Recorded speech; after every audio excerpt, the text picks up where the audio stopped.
Hi guys, my name is Aditya और आज हम स्टार्ट कर रहे हैं अपना ऑडिटिंग का कुछ इंट्रोडक्शन का पार्ट और स्टैंडर्ड्स ऑन ऑडिटिंग। तो चलिए थोड़ा सा स्टार्ट करते हैं हम लोग। तो सबसे पहले हम लोग पढ़ेंगे ऑडिट का इंट्रोडक्शन। ऑडिट का मतलब क्या होता है? ऑडिट ऑडिट मतलब होता है कि कोई भी इंफॉर्मेशन जो भी आपको दी जाती है उसको आपको चेक करके बताना है कि वो जो इंफॉर्मेशन प्रेजेंट किया जा रहा है क्या वो ट्रू एंड फेयर व्यू है या नहीं है। इसको हम लोग बोलते हैं ऑडिट। तो इन्फॉर्मेशन हमें कौन देगा? इन्फॉर्मेशन आसमान से नहीं टपकेगा। इन्फॉर्मेशन आपको चाहिए किस चीज़ का? वो इन्फॉर्मेशन ले करके हमें बताना होगा कि वो information true and fair view है या नहीं है। तो ज़रूर वो इन्फॉर्मेशन जो जिसको हम बताने वाले की जो ट्रू एंड फेयर व्यू है या नहीं है, वो इन्फॉर्मेशन लगता है मैटर भी बहुत करता है, यानी कि इसका इम्पोर्टेंस बहुत ज़्यादा है रियल वर्ल्ड के लिए। इसीलिए उसका ऑडिट करवाना अनिवार्य है, यानी कि कंपल्सरी है, हमें ऑडिट करना पड़ेगा क्योंकि वो इन्फॉर्मेशन बहुत इंपॉर्टेंट है। अब आपके घर में क्या हो रहा है उसका इन्फॉर्मेशन बाकी लोगों के लिए मैटर नहीं है, तो उसको ऑडिट थोड़े ना करेंगे। एक्चुअली में फाइनेंशियल ऐसे ही चीज़ों को ऑडिट करवाया जा रहा है, ऐसी इन्फॉर्मेशन को ऑडिट करवाया जा रहा है जो कि बहुत इंपॉर्टेंट है मेजॉरिटी ऑफ द लोगों के लिए। वो बहुत ज़्यादा इंपॉर्टेंस रखता है। तो चलिए स्टार्ट करते हैं। तो कौन से इन्फॉर्मेशन की बात करिए? Financial information. फाइनेंशियल इन्फॉर्मेशन मतलब कोई भी कंपनी है, कोई भी फर्म है, फर्म आप पता होगा आपको, कोई भी एलएलपी है, ये जो फाइनेंशियल इन्फॉर्मेशन प्रेजेंट करते हैं इसको हमें ऑडिट करना। तो इन्हीं के द्वारा जो इन्फॉर्मेशन दिया जाएगा उसको हम करेंगे ऑडिट। तो सबसे पहले हमें इन्फॉर्मेशन कलेक्ट करना है, इसको बोलते हैं ऑडिट से रिलेटेड एविडेंस को कलेक्ट करना। उसके ऊपर हम लोग लगाएंगे अपना ऑडिट का बहुत सारा प्रोसीजर लगाना पड़ता है। बहुत सारे प्रोसीजर्स हम लोग आगे समझते हैं स्टैंडर्ड्स के अंदर कि क्या क्या करना पड़ता है। तो प्रोसीजर हम लोग लगाते हैं। फर्स्ट स्टेप है ऑडिट एविडेंसेस को कलेक्ट करिए, ऑडिट प्रोसीजर्स लगाइए और उसके ऊपर ऑडिट का अपना ओपिनियन दीजिए। आपके ओपिनियन के ऊपर ही बहुत सारे लोग टिके होते हैं, इसीलिए अपना ओपिनियन दीजिए, इसी को बोलते हैं ऑडिट। तो ऑडिट प्रोसीजर, पहले ऑडिट एविडेंस को कलेक्ट करना, उसके ऊपर अपना जो भी प्रोसीजर है वो लगाना और अपना ओपिनियन देखना, बताना लोगों को। और जो भी आपका ओपिनियन होगा क्या वो इम्पोर्टेंस रखता है लोगों के लिए? हाँ, वो बहुत ज़्यादा इंपॉर्टेंस रखता है for the users of the financial statement. Audit का जो प्रोसीजर है वो दो तरह का है। पहला है सब्सटेंटेटिव, दूसरा है कंप्लायंस एंड रैप। सब्सटेंटेटिव मतलब सब ऐसा समझिए अभी फिलहाल के लिए सब्सटेंशियली होल फाइनेंशियल स्टेटमेंट, यानी कि पूरा का पूरा फाइनेंशियल स्टेटमेंट, यानी जो भी इंफॉर्मेशन एंटिटी हमें देती है, जिसको अभी मोटे मोटे तौर पे हम फाइनेंशियल स्टेटमेंट कह सकते हैं। जो इन्फॉर्मेशन हमें एंटिटी देती है जिसका नाम होता है प्रॉफिट एंड लॉस अकाउंट और होता है बैलेंस शीट। तो प्रॉफिट एंड लॉस अकाउंट में इंफॉर्मेशन इनकम और एक्सपेंस का मिलता है, बैलेंस शीट में हमें एसेट्स का पोजीशन और लायबिलिटीज का पोजीशन मिलता है।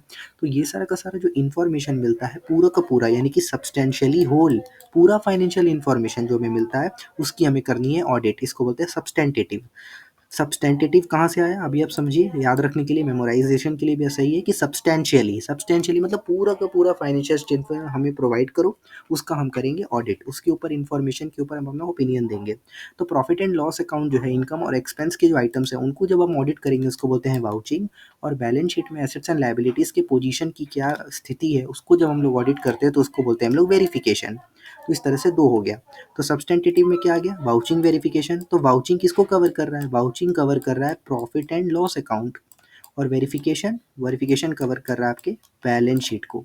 इस तरीके से हमने समझा। उसके बाद आता है analysis of key financial ratios, यानी कि बहुत सारे रेशियोज को कैलकुलेट किया जाता है किसी भी कंपनी का। जैसे कैलकुलेट किया जाता है डेप्ट इक्विटी रेशियो, कि आप कितना डेप्ट ले रखा है, आपने डेप्ट कितना है, डेट कितना है, यानी कि आपने लोन कितना ले रखा है और आपका खुद का पैसा कितना है। इसका जो रेशियो है वो होना चाहिए 2:1। तो किसी एंटिटी का अगर 4:1 है, यानी उसने 4 गुना लोन ले रखा है और उसका खुद का 1 रुपया लगा हुआ है, 1 रुपये के बदले 4 रुपये का आपने लोन ले रखा, जो कि स्थिति सही नहीं है। तो इस तरीके से आप अपना ओपिनियन जारी करते हैं। तो आप क्या करते हैं? वाउचिंग, वेरिफिकेशन करते हैं और की फाइनेंशियल रेशियोज को एनालिसिस करते हैं। क्या हम डिटेल में पढ़ रहे हैं? नहीं, हम अभी सिर्फ इंट्रोडक्शन पार्ट में, तो मैं आपको समझा रहा हूँ ऊपर ऊपर से, क्योंकि डिटेल में तो मैं स्टैंडर्ड्स के अंदर पढ़ना ही है कि वाउचिंग किसको बोलते हैं, वेरिफिकेशन कैसे किया जाता है, की फाइनेंशियल रेशियोज को एनालिसिस करना क्यों ज़रूरी है, क्या उसको हम छोड़ नहीं सकते? छोड़ना नहीं है और पढ़ना भी, छोड़ना पढ़ के ही हमें रखना है उसको। लेकिन अभी हम इंट्रोडक्शन पार्ट में वही कवर कर रहे हैं। तो हमने पढ़ा vouching and verification, analysis of key financial ratios, ये हो गया सब्सटेंटेटिव प्रोसीजर। अगला है compliance and wrap. Compliance and wrap में हमें एंटिटी को समझना है, क्योंकि एंटिटी के रिस्क को एक्सेस करना है कि एंटिटी का रिस्क कितना है। अब वो क्या होता है वो भी आपको आगे स्टैंडर्ड्स के अंदर समझ आएगा। और इंटरनल कंट्रोल जो भी है उसका कंप्लायंस एंटिटी कर रही है कि नहीं, ये भी आपको चेक करना है। तो यहाँ पे हमने एंटिटी की फाइनेंशियल इन्फॉर्मेशन को चेक कर लिया और उसके की फाइनेंशियल रेशियोज़ को चेक किया और कंप्लायंस एंड रैप प्रोसीजर में हमने एंटिटी को समझा, ऐसा समझिए आप। तो यहाँ पे एंटिटी का फाइनेंशियल इन्फॉर्मेशन चेक हुआ या एंटिटी खुद चेक हो गया। एंटिटी का रिस्क असेसमेंट प्रोसीजर लगाया हमने प्लस इंटरनल कंट्रोल का कंप्लायंस भी चेक कर लिया और ये है ऑडिट का कुछ स्टेप्स जो हमें करना है। इसी के ऊपर तो पूरा स्टैंडर्ड्स आपके ऊपर कंप्लीट कवर करता है कि ऑडिट प्रोसीजर कैसे लगाना है, ऑडिट एविडेंसेस कैसे-कैसे कलेक्ट करना है, किस टाइप से ऑडिट का ओपिनियन देना है और इसी तरह पूरा ऑडिट कंप्लीट होगा। आगे देखिए, ऑडिट का ओपिनियन। ऑडिटर अपना पूरा का पूरा प्रोसीजर लगा करके एविडेंस के ऊपर अपना ओपिनियन जारी करेगा क्योंकि वो ओपिनियन इंपॉर्टेंट है। जैसे आप बहुत ज़्यादा मेहनत करते हैं पूरे पूरे एग्जाम्स के अंदर, 12th एग्जाम्स 10th एग्जाम्स के अंदर, तो आपका रिजल्ट बहुत इंपॉर्टेंट मैटर करता है। अगर उसमें रिजल्ट में लिखा गया है पास, PASS पास, अगर पास लिखा हुआ है तो आपके पेरेंट्स क्या करेंगे, बहुत बढ़िया। लेकिन अगर अगर लिखा है फेल तो वो क्या बोलेंगे कि आपने तुमने पढ़ाई पूरे साल नहीं की है, हालाँकि मेहनत मैंने पूरे साल की है, फिर भी मुझे फ़ेल का रिज़ल्ट देखने को मिला। तो इस तरीके तो वही चीज़ है, लास्ट में क्या रिज़ल्ट आता है वो इम्पोर्टेंट है। तो लास्ट रिज़ल्ट ऑडिट का क्या निकलता है? ऑडिट का ओपिनियन, और वो ऑडिटर देता है। ऑडिट करने का काम किसका होता है? आर्किटेक्चर थोड़ी करेगा, ऑडिटर करेगा, ऑडिटर। तो ऑडिटर का ओपिनियन बहुत मैटर करता है लास्ट में, कि वो क्या ओपिनियन दे रहा है। पूरा का पूरा इन्फॉर्मेशन जो उसको एंटिटी की तरफ से मिला, उसको उसने अच्छे तरीके से चेक किया और उसको पता चला कि कोई प्रॉब्लम तो नहीं है, सब कुछ सही है। फाइनेंशियल स्टेटमेंट्स बहुत अच्छे हैं और ये पोजीशन अच्छा दिखा रहे हैं एंटिटी का, और ये बाकी लोगों जो कि users of the financial statements है, जो उसको पढ़ते हैं, जैसे हमारा रिपोर्ट कार्ड हमारे पेरेंट्स पढ़ते हैं, लेकिन हमारे फाइनेंशियल स्टेटमेंट के जो रिजल्ट्स निकल के आते हैं कौन पढ़ता है? Tax authorities, creditors.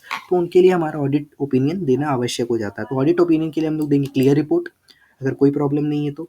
अगर कुछ क्लियर का दूसरा नाम अनक्वालिफाइड, उसका दूसरा नाम क्लीन, उसका दूसरा नाम अनमॉडिफाइड, यानी कि चारों एक ही है। तो अब क्लियर रिपोर्ट बोलिए, अनमॉडिफाइड रिपोर्ट। ये अगर देखिए, कोई भी चीज़ बोलने का दो तरीका होता है, या तो ये चीज़ बहुत अच्छी है या इसमें कोई भी प्रॉब्लम नहीं है, तो दोनों तो एक ही बात हुआ। तो वही चीज़ यहाँ पे है, क्लीन रिपोर्ट भी जारी हो सकता है और अनक्वालिफाइड रिपोर्ट भी जारी हो सकता है। अब क्लीन रिपोर्ट छोड़ के जो रिपोर्ट होता है, मतलब जो साफ नहीं है, मतलब थोड़ा कुछ प्रॉब्लम वगैरह है, तो उसमें हम लोग बोलते हैं modified report. Modified report 3 type का, क्वालिफाइड, एडवर्स और डिस्क्लेमर ऑफ ओपिनियन। डिफरेंस अभी हम नहीं पढ़ेंगे क्योंकि वो स्टैंडर्ड्स के अंदर कवर हो जाएगा। तो आप मोटे-मोटे तौर पे ध्यान रखिएगा, क्लियर रिपोर्ट होता है, उसके 4 नाम याद रख सकते हैं आप। और क्लियर रिपोर्ट छोड़ करके, यानी कि कुछ प्रॉब्लम ज़रूर है, उसको हम लोग बोलते हैं qualified, adverse, disclaimer of opinion. Her entity के लिए क्लियर रिपोर्ट ही अच्छा होता है, लेकिन कुछ एंटिटीज़ को एडवर्स भी दिया जाता है, ज़रूर कुछ प्रॉब्लम रहा होगा, तो वही है। तो इसके तरीके से हमने पढ़ा, 4 तरह के रिपोर्ट जारी होते हैं। अगला क्या है देखिए, कंपल्सरी ऑडिट। क्या ऑडिट करवाना ज़रूरी है? किसको किसको? हर वो कंपनी को ऑडिट करवाना है, हर 1% कंपनी को कराना है जो 1% है, प्राइवेट कंपनी को कराना है, पब्लिक कंपनी को कराना है, हर साल कराना है। ऐसा नहीं कि 2 साल छोड़ के कराएँगे, वैसा नहीं होता है, हर साल करवाना होगा। हर साल ऑडिट होगा, हर कंपनी का होगा, और प्राइवेट पब्लिक हो फ़र्क नहीं पड़ता। जो कंपनी फॉर्म ऑफ ऑर्गेनाइजेशन नहीं है, मैं नॉर्मल बिजनेस करता हूँ, क्या मुझे ऑडिट करवाने की ज़रूरत है? हाँ, है ज़रूरत। अगर मेरी लिमिट 2 करोड़ को पार कर रही है तो मुझे ऑडिट करवाना पड़ेगा। और प्रोफेशन के अंदर अगर मेरी ग्रॉस में जो रिसीट्स है वो मोर देन 50 लाख है तो मुझे ऑडिट करवाना पड़ेगा। अगर मेरी कंपनी है तो मुझे ऑडिट करवाना पड़ेगा। 1% कंपनी ऑडिट करवाना पड़ेगा। प्राइवेट कंपनी है, पब्लिक कंपनी है, हर साल ऑडिट करवाना पड़ेगा। और जो कंपनीज़ नहीं हैं लेकिन जो बिज़नेस कर रहे हैं, तो उनकी टर्नओवर को चेक करिए।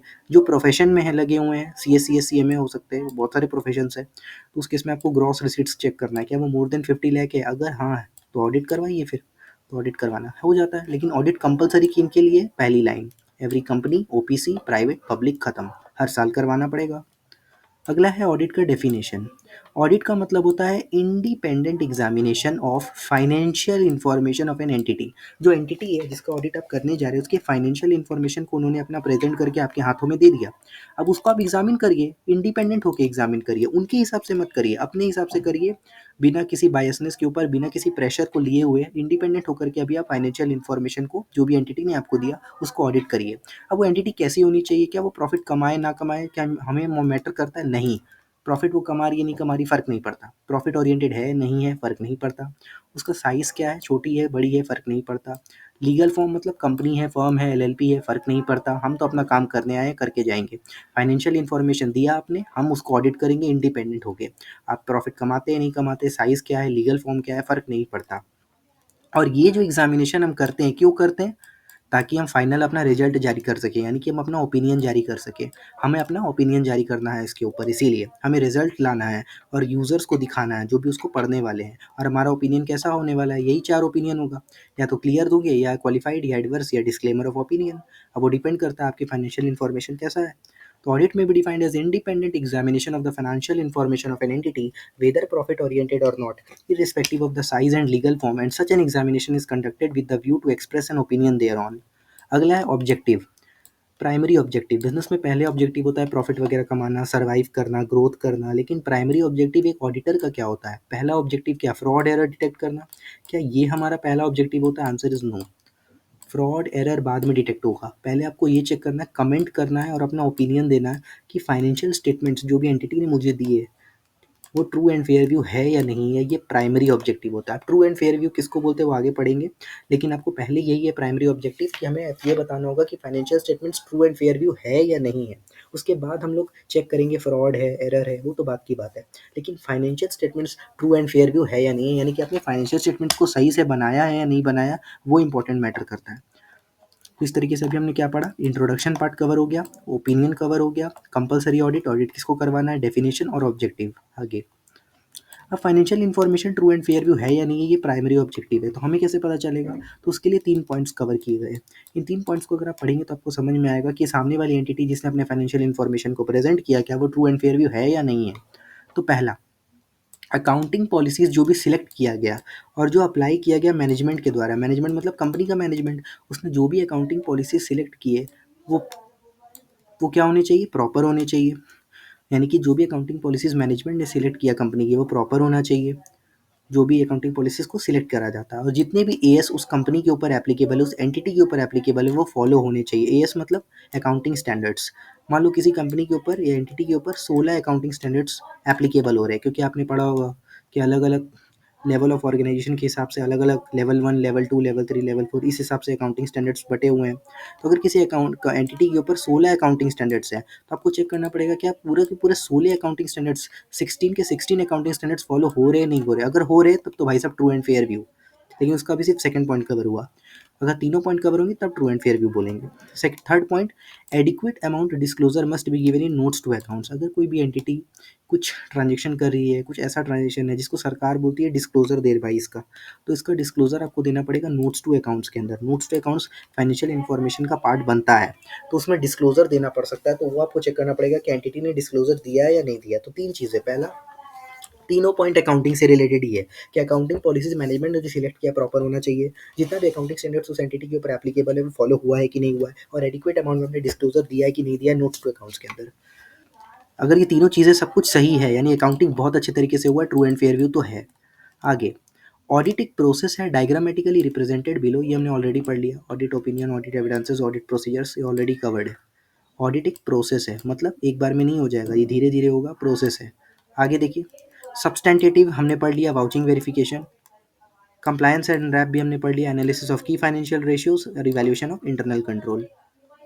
अब वाउचिंग वेरिफिकेशन वाउचिंग मैंने आपको बताया था, वाउचिंग का मतलब होता है चेक करना इनकम और एक्सपेंस, यानी कि प्रॉफिट एंड लॉस अकाउंट, इसको हम, और वाउचिंग वेरिफिकेशन का मतलब होता है एसेट्स और लायबिलिटीज़ के पोजीशन को चेक करना, इसको हम लोग बोलते हैं वाउचिंग, और इसको बोलते हैं वेरिफिकेशन। यानी कि हमने दोनों चेक कर दिया। किसको चेक किया हमने चेक किया profit and loss account, plus हमने किसको चेक किया सर, हमने किसको चेक किया, हमने चेक किया बैलेंस शीट को।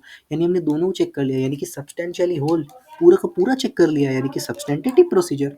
अगर हम बोलते हैं पीएल चेक कर लिया, बैलेंस शीट भी चेक कर लिए, दोनों ऑडिट कर लिए, इसका मतलब हम substantially whole set of financial statements check कर लिए, यानी कि सब्सटेंटेटिव प्रोसीजर। और एनालिसिस ऑफ की और एग्जांपल में देखिए परचेज वाउचिंग। अब परचेज होता है प्रॉफिट एंड लॉस अकाउंट के अंदर, प्रॉफिट एंड लॉस अकाउंट को चेक करना यानी वाउचिंग। और कैश, कैश एक करेंट एसेट होता है, और एसेट कहाँ पे आता है, बैलेंस शीट के अंदर, तो हमने एसेट को वेरीफाई कर लिया, कैश वेरिफिकेशन। अगला है analysis of key financial ratios. की फाइनेंशियल रेशियोज का एनालिसिस इंपॉर्टेंट है। देखिए, की फाइनेंशियल रेशियोज मतलब, की मतलब होता है मेन, मेन फाइनेंशियल रेशियोज को आपको चेक करना है, सारी रेशियोज को चेक करने मत बैठिए। Helps the auditor to ascertain whether he has to check the going concern assumption of client or not। आपको चेक करना पड़ेगा कुछ मेन रेशियोज उस एंटिटी के हैं, ताकि आपको पता चल सके कि ये एंटिटी आगे फ्यूचर में कंटिन्यू करने वाली है, यानी इसका धंधा चलेगा या नहीं चलेगा आगे। ये सब पता करना पड़ता है। वो कैसे पता चलता है? की फाइनेंशियल रेशियो से। मान लीजिए करंट रेशियो 1:4 है, यानी कि इसके पास करंट एसेट्स 1 रुपये के हैं और करंट लाइबिलिटीज़ 4 गुना है। तो इसका मतलब लाइबिलिटीज़ ज़्यादा है और एसेट्स कम है, यानी कि अगर ये सारा एसेट्स दे भी दे तो लाइबिलिटी चुक नहीं पाएगा, पूरा का पूरा कवर अप नहीं हो पाएगा। इसका मतलब ये एंटिटी लाइबिलिटीज़ में आके डूब जाएगी और इसका नुकसान होने वाला है। तो इस तरीके से आगे ये बिज़नेस चलने नहीं वाला। तो ऑडिटर को इस तरह से गोइंग कंसर्न चेक करना पड़ता है क्लाइंट का। तो इसके लिए आपको क्या चेक करना पड़ता है? की फाइनेंशियल रेशियोज़ का सबसे अच्छा एग्जांपल है करंट रेशियो, करंट एसेट्स और करंट लायबिलिटीज़। करंट एसेट्स 1 रुपये का है और उसी के रिस्पेक्ट में करंट में जो लायबिलिटीज़ है जिसका रिपेमेंट हमको विदिन 1 ईयर करना है वो 4 टाइम्स है। 1 रुपये के एसेट से 4 रुपये का रिपेमेंट करना पॉसिबल तो नहीं है। तो लायबिलिटीज़ ज़्यादा हो जाएगी, एसेट्स कम हो जाएंगे, कंपनी बंद हो जाएगी। तो इस तरह से हमने की फाइनेंशियल रेशियोज़ को एनालिसिस करके गोइंग कंसर्न चेक किया। अगला क्या है? Internal control. इंटरनल कंट्रोल का मतलब होता है बहुत सारे डिपार्टमेंट जो भी एंटिटी के अंदर है और measures taken by the client for smooth functioning of organisation. तो मोटे मोटे तौर पे कि इंटरनल कंट्रोल मतलब बहुत सारा डिपार्टमेंट जो उस ऑर्गेनाइजेशन के अंदर है, जो अलग अलग कार्य में लगा हुआ है, और measures taken up by the client, यानी जो भी क्लाइंट है मेरा जिसके हम ऑडिट करने गए हैं, उसने क्या क्या कदम उठाए हैं ऑर्गेनाइजेशन के स्मूथ फंक्शनिंग के लिए, वो सारा का सारा हमें चेक करना है। इसको बोलते हैं हम लोग इंटरनल कंट्रोल। आगे आप बहुत डिटेल में पढ़ोगे स्टैंडर्ड्स के अंदर, तो अभी आप फिलहाल याद रख सकते हो कि बहुत सारे डिपार्टमेंट्स और measures taken by the client for smooth functioning. अगला है रिस्क RMM।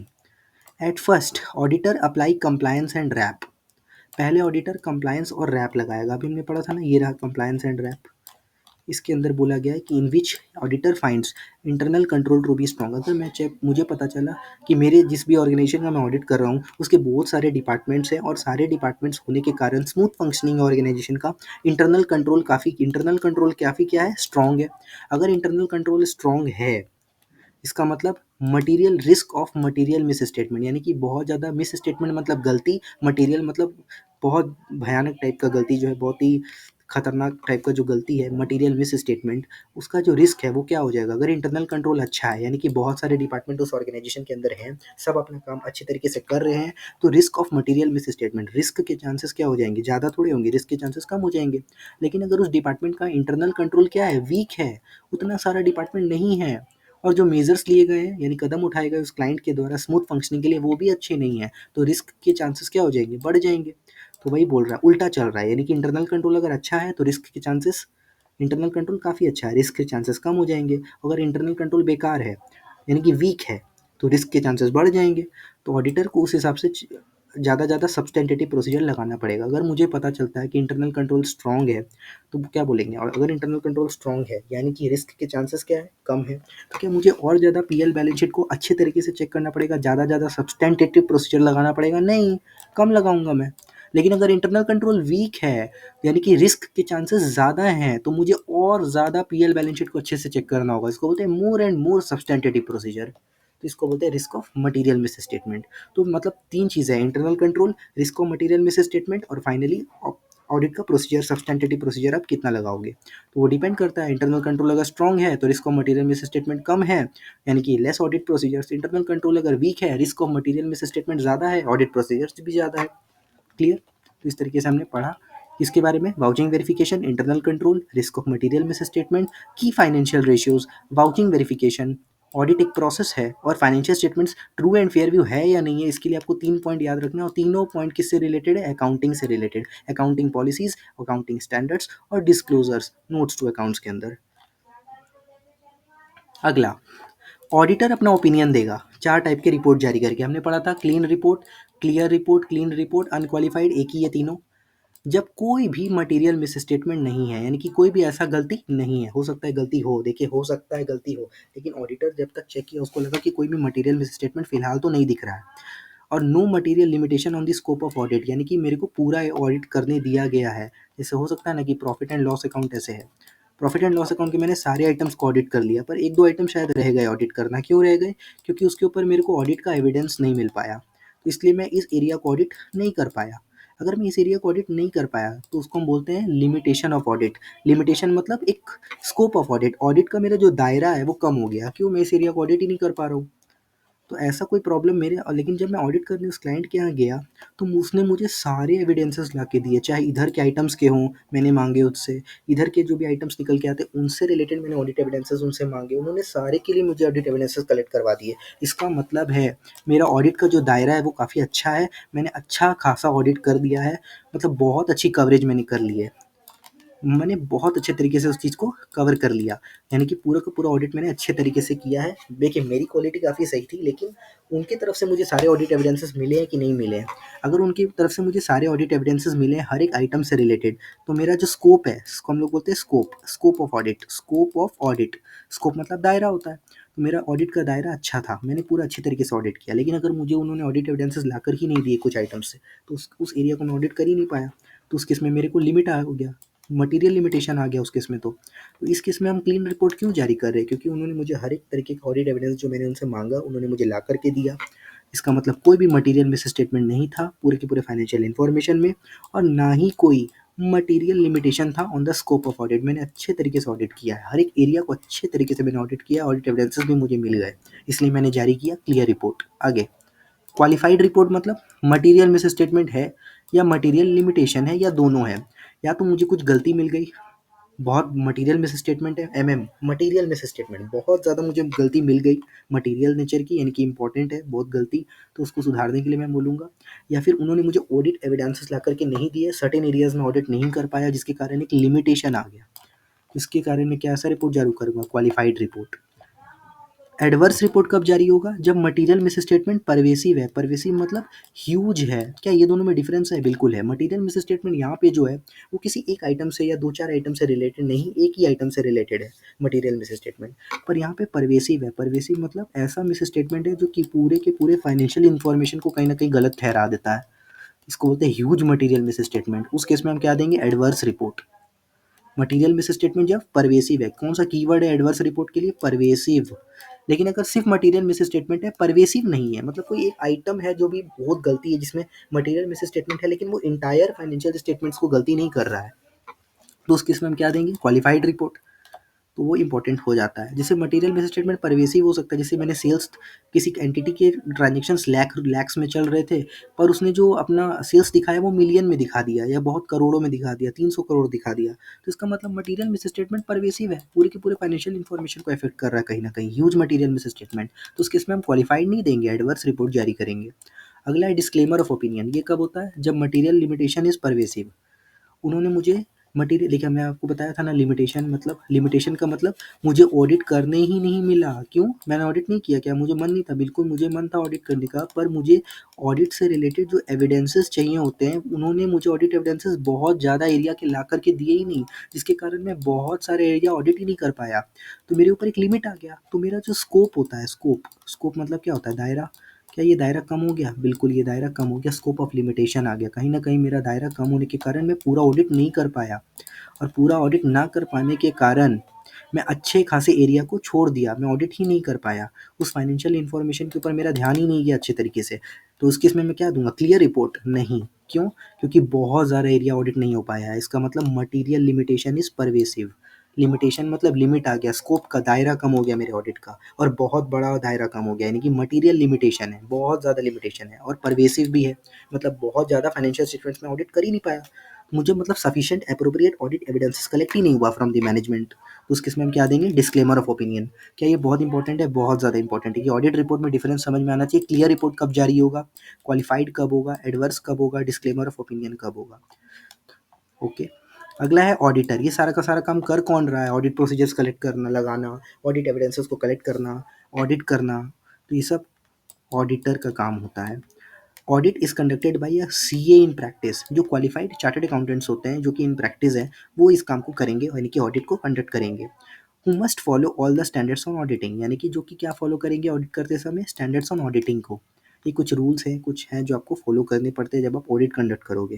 तो सीए इन प्रैक्टिस जो भी होते हैं, उनको स्टैंडर्ड्स ऑन ऑडिटिंग अच्छे तरीके से फॉलो करना पड़ेगा, अदरवाइज उनको गिल्टी ठहराया जाएगा अंडर चार्टर्ड अकाउंटेंट एक्ट 1949। इसके तहत उनके ऊपर पेनल्टी लगाई जा सकती है। तो स्टैंडर्ड्स ऑन ऑडिटिंग के तहत आपको ऑडिट कंडक्ट करवाना है, और ऑडिट कौन करेगा सर? CA in practice. अब कितने अकाउंटिंग स्टैंडर्ड्स है? 38 है। 38 स्टैंडर्ड्स ऑन ऑडिटिंग है। इसमें पहला है 100 से 199, जिसको बोलते हैं इंट्रोडक्टरी मैटर, जीरो स्टैंडर्ड्स, यानी कि स्टैंडर्ड्स नहीं है, सिर्फ इंट्रोडक्शन से रिलेटेड मैटर्स को पढ़ना है 100 से 199 के बीच में। 200 से 299 किसके बारे में बात करता है? ऑडिटर के बारे में, ए फॉर ऑडिटर, जिसमें हमने समझना है जनरल प्रिंसिपल्स एंड रिस्पॉन्सिबिलिटीज़, जिम्मेवारियाँ और जो जनरल प्रिंसिपल्स होते हैं, यानी कि कुछ नियम और कुछ सिद्धांत और कुछ रिस्पॉन्सिबिलिटीज़, यानी कि जिम्मेवारी किसका? ए फॉर ऑडिटर का। इसमें क्या कितने सारे स्टैंडर्ड्स हैं देख लीजिए आप, 200, 210, 220, 230, 240, 250, 260, 265 और 299, ये सब ऑडिटर के लिए है। इसीलिए A for auditor, general principles and responsibilities of an auditor. 300 से लेकर के 499 किसके लिए होता है? ऑफ कोर्स एंटिटी के लिए। एंटिटी से रिलेटेड क्या होगा? रिस्क असेसमेंट, और एंटिटी का रिस्क असेस करो, और जो भी रिस्क असेस कर लिया उससे रिलेटेड अपना ऑडिटर रिस्पॉन्स दे देगा, इसको बोलते हैं रिस्पॉन्स टू असेस्ड रिस्क। तो 200 से 299 ऑडिट के बारे में, ऑडिटर के बारे में, 300 से 499 एंटिटी के बारे में, risk assessment and response to assessed risk. 500 से 599 में ऑडिट एविडेंस कलेक्ट करना, यानी कि 11 टू स्टैंडर्ड्स पढ़ना है। 600 से 699 के अंदर using the work of others, यानी कि दूसरे की सहायता लेना, 600 से 699, यानी 600 से 699। 700 से 799 में ऑडिट रिपोर्ट जारी करना, और 800 से 899 कुछ स्पेशलाइज्ड एरिया जहाँ पे 3 स्टैंडर्ड्स ऑन ऑडिटिंग आपको पढ़ने हैं। तो इस तरह से 38 स्टैंडर्ड्स हो गए यहाँ पे कवर। तो इस तरीके से हमने क्या पढ़ा? पहले बारे में introductory matters, A for auditor के लिए 200 से लेकर के 299, 300 से लेकर 499 एंटिटी के बारे में, 500 से 599 ऑडिट एविडेंसेस, 600 से 699 using the work of others, 700 से 799 ऑडिट रिपोर्ट, और 800 से 899 स्पेशलाइज्ड एरिया। क्लियर? अब आगे देखते हैं। अब हम लोग स्टार्ट करते हैं सबसे पहले ऐसे 200 से, जो कि हमारा फर्स्ट स्टैंडर्ड है। एक ही स्टैंडर्ड आज हम लोग कवर करेंगे। तो general principles and responsibilities governing an audit are as follows. ऐसे 200 का नाम क्या है? ध्यान से पढ़िए, ये नाम है उसका। Overall objective of an independent auditor and conduct of audit in accordance with standards. कोई भी independent auditor, sir normal auditor नहीं, इंडिपेंडेंट ऑडिटर जो इंडिपेंडेंट होकर के काम करेगा, उसका ओवरऑल ऑब्जेक्टिव क्या होगा, ये इंपॉर्टेंट है। ओवरऑल क्या ऑब्जेक्टिव होना चाहिए एक इंडिपेंडेंट ऑडिटर का, और वो ऑडिट को कंडक्ट करेगा कैसे? स्टैंडर्ड्स के अनुसार। ये हो गया ऐसे 200। हमने पढ़ा था 200 सीरीज किसके बारे में बात करता है? ऑडिटर के बारे में। तो overall objective of an independent auditor, conduct of audit in accordance with ऐसे स्टैंडर्ड्स के अनुसार ऑडिट करेगा। कौन करेगा? Independent auditor. और इंडिपेंडेंट ऑडिटर का ओवरऑल क्या ऑब्जेक्टिव होने वाला है? पहला पॉइंट आता है एथिकल रिक्वायरमेंट। ऑडिटर को सेटिस्फाई करना है कुछ ना कुछ एथिकल रिक्वायरमेंट्स। कौन कौन से एथिकल रिक्वायरमेंट्स? पहला है इंटीग्रिटी।